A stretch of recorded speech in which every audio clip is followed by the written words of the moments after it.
Moses grew to be a man. His people, the Israelites, were slaves in Egypt. He saw his people working too hard. Moses was sad for it. One day, Moses saw an Egyptian beating an Israelite. He was angry. He killed the Egyptian.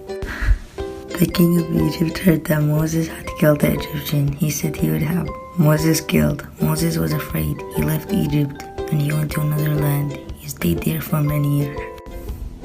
One day, Moses went up on a mountain. He saw a bush that was on fire. The bush did not burn up. It was a miracle. It showed Moses the power of God. Moses went to close it. Jesus Christ spoke to Moses from the bush.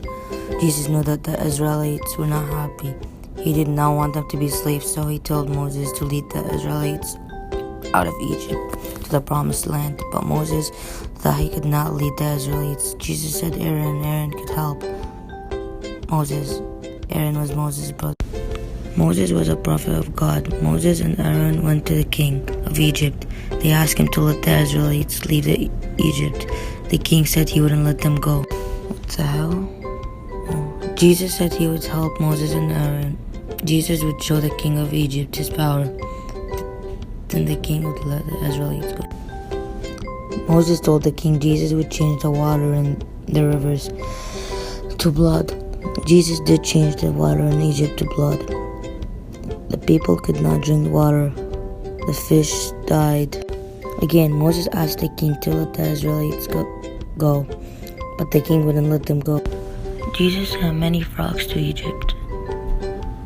The frogs were everywhere. They were in the homes and the beds of the people. The king said he would let the Israelites go if the frogs went away. Jesus made the frogs die, but the king had lied to Moses. He would not let the Israelites go.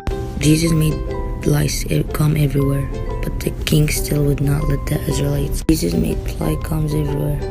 The king told Moses that he would let the Israelites go if the flies went away. The flies went away, but the king had lied again. He would not let them go. Moses said that Jesus would make the Egyptians animals die. Soon their animals died, but the king still would not let the Israelites go. Jesus put bad sores on the Egyptians.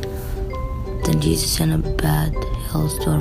The storm killed everyone who was outside. The king said that he would let the Israelites go. Moses prayed and the storm stopped, but the king would not let them. Jesus sent grasshoppers to eat all the food. The grasshoppers ate all the fruit and the green plants. Still the king would not let them go. Jesus sent the darkness for 3 days. The Egyptians could not see anything, but the Israelites had light in their house. The king of Egypt still would not let them go. Jesus told Moses a sickness would come. The oldest child in every Egyptian family would die. Even the king's oldest son would die.